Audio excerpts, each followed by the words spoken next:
Hey, kindergartners. So, today, like we've done in the past, we are going to use the webcam embedded into YouTube for us to listen to some more poems.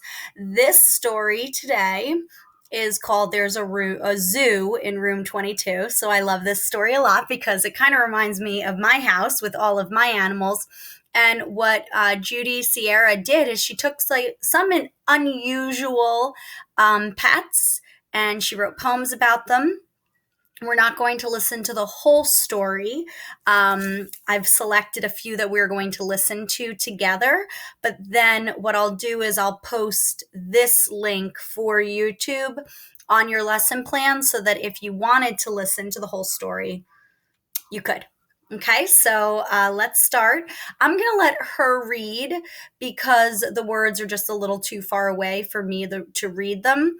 But I'm going to be here listening with you, and then we'll talk a little bit about maybe after each poem. Okay, so we'll see what kind of thoughts we have while we're listening to these. 22, written by Judy Sierra and illustrated by Barney Salzberg. We asked Miss Darling, "May we get a truly awesome classroom pet?" She answered, "Yes, or better yet, let's choose a whole pet alphabet." Amanda Anaconda. Amanda Anaconda is our pet for letter A. We think Amanda's wonderful in every single way. She's nicer than an aardvark or an ant or armadillo. And at story time, each one of us can use her for a pillow.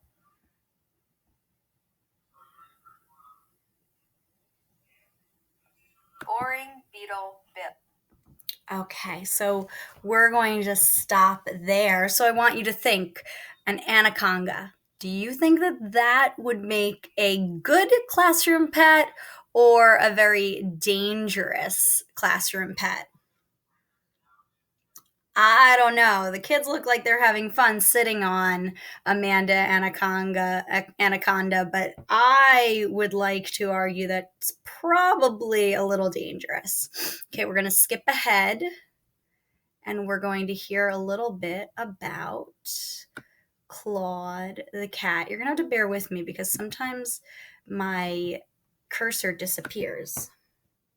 Beetle has a boring job now. Oh, what He's happened? our pencil Okay, let's keep going. sharpener. Okay, this next one is Claude the cat. Claude the cat.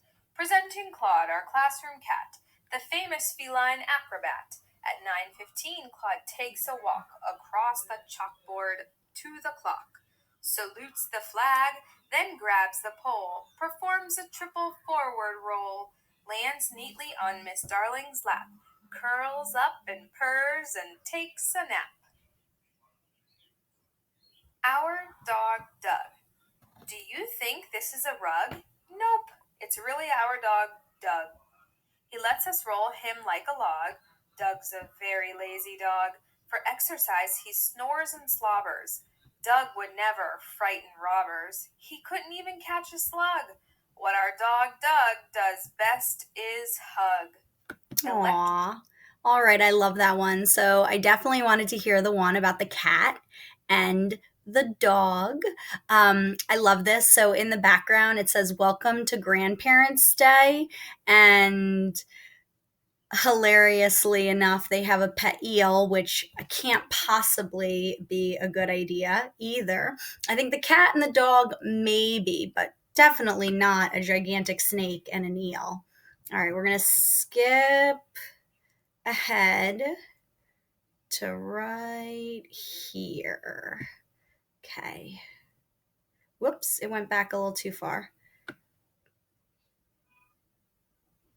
I wish there was an easier way to do this, but it doesn't seem that there is. Okay, there we go. Let's see.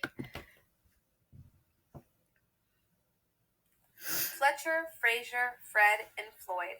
They fly through the air with the greatest of ease, using Claude the cat's tail as a circus trapeze. They're fabulous artists, yet Claude is not pleased. No, it isn't much fun having fleas. Gentle Jill. We have a guinea pig named Jill. Jill's very good at standing still. Why, sometimes she won't move for hours. Who'd guess that she has superpowers? Whenever we feel hurt or scared, whenever life is just unfair, we find our guinea pig and pet her. Bam! Shazam! We're feeling better. Okay, so Heaps of which... hamsters. Have you seen our baby hamsters? Why do hamsters Do I want always to pause? hide? There is not a nook or cranny that they can. It's not pausing. There it goes. Okay, so I wanted to take a look at that page. Which would be a realistic pet? The fleas or Gentle Jill, the hamster? Which do you think you could actually have in the classroom? If you said fleas, absolutely not. But if you said Jill the hamster, then I think that a hamster could be a classroom pet. I don't know. I don't know the logistics of it all, and I wouldn't want to have a classroom pet that's a guinea pig, but I feel like you could make it happen. All right, let's see. I wanted to... Hamsters? The Why do hamsters. hamsters always hide? There is not a nook or cranny that they cannot get inside.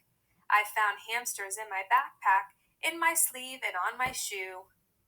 In my pocket, in my mitten, in my cup of carrot stew. Oh, I think I know the reason why our hamsters want to roam. They are bored with being at school, and they want us to take them home. Iggy Iguana. Meg put Iggy on her shoulder. He's a super shoulder holder. Moments later, he grew bolder, and he climbed up on her head. Now begins the part that's creepy. Our iguana, feeling sleepy, made Meg's hair into a teepee, and her head is now his bed. I love that one. I think it's so funny that the iguana curls up into her hair and makes it into a teepee. Okay, we're going to skip ahead to 546. Okay.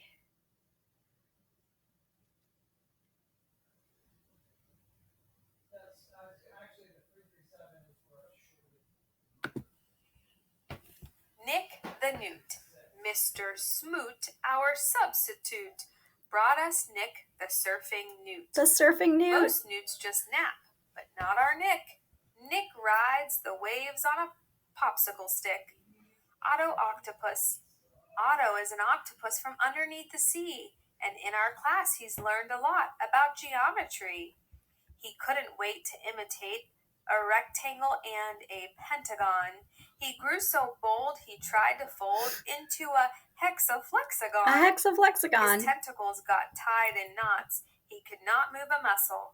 We spent 2 hours untangling our Otto Octopuzzle. So I don't know how many of you know this. Old Polly Parrot's the smartest. Why isn't it stopping? Birds. She knows Hold more on. than 270 words. Come on, stop. That she learned Pause. as a pet of a pirate named Kemper. Pause. A man who, it's said, had a very bad temper.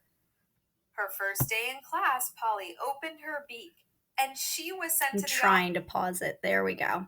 Okay. So I don't know how many of you know this, but Miss Mastro, when I taught second grade, my very first class pet actually was a newt. And he was a paddled tail newt, so he swam in the water. And his name was Fig Newton. Little fun fact. Okay, let's scoot all the way to the end of the book. So we're skipping a lot of poems, but like I said, I'm going to put this link in the lesson plan. So if you have time and you'd like to listen to all the poems, you're more than welcome to. With a 3-week-old lunch. Okay, let's see. Yes, so Will Warthog. Will Warthog is not handsome. His aroma is not sweet. His hair is rough, his voice is gruff. It's known he is not neat.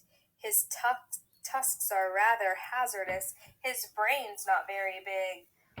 But what a bore! How we adore this less than perfect pig. That is probably my favorite one. Even though I love cats and I love dogs and I love iguanas and hamsters and newts, for some reason I just love the rhyming and the rhythm of Will the Warthog. I hope that you enjoyed those poems and I hope that you were inspired to color a picture or paint a picture or write your own poem about an animal. I miss you guys. I miss seeing the look on your faces when we read stories. But I know that we will all be together again in the Mountain Way Library, hopefully before we know it. So just keep up with the good work, and I can't wait to see your videos on Flipgrid. Bye, guys.